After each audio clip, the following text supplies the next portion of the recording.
Bonjour, la leçon que je vais vous présenter maintenant, c'est la communication. La communication est un acte d'information, c'est-à-dire on donne des informations. Elle peut revêtir différentes formes selon le nombre d'individus prenant part à la communication.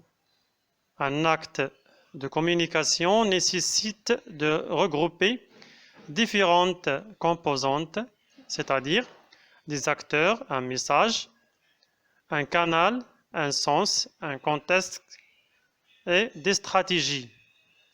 Pour les acteurs, on peut parler du récepteur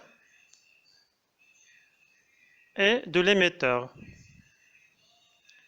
La communication égale la situation de communication plus l'acte de parole. C'est quoi un acte de parole?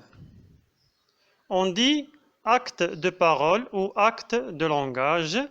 C'est un moyen mis en œuvre pour un locuteur, c'est-à-dire celui qui parle, pour agir sur son environnement par ses mots. Il cherche à informer, inciter, demander, convaincre, promettre, etc. Son ou ses interlocuteurs par ce moyen. La situation de communication. Une situation de communication s'établit quand quelqu'un s'adresse à quelqu'un d'autre à un moment et en un lieu donné avec une intention particulière. Elle se compose donc de l'émetteur, c'est-à-dire le destinataire, le récepteur, c'est-à-dire le destinataire, et le message.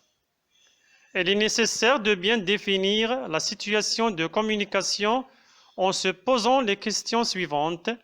Qui parle, à qui, pourquoi, où et quand.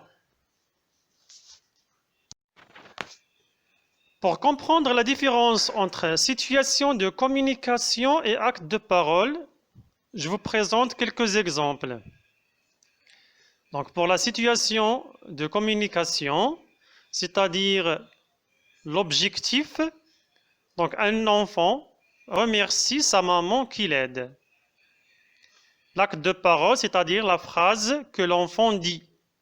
Merci maman pour votre aide.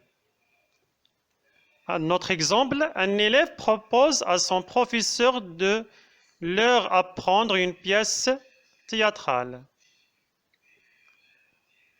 L'acte de parole, c'est-à-dire la phrase que l'élève a dit, je vous propose de nous donner une pièce théâtrale à apprendre.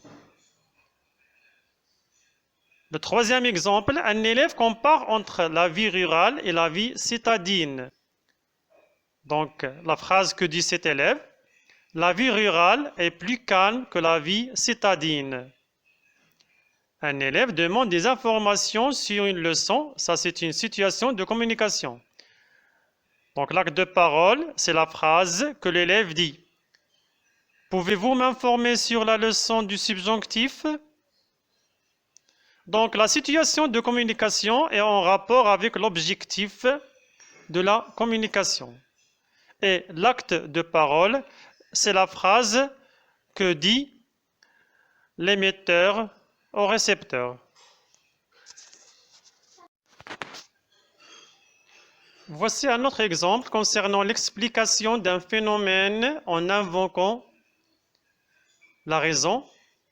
Donc la situation de communication, on peut dire par exemple un élève explique un phénomène en invoquant la raison.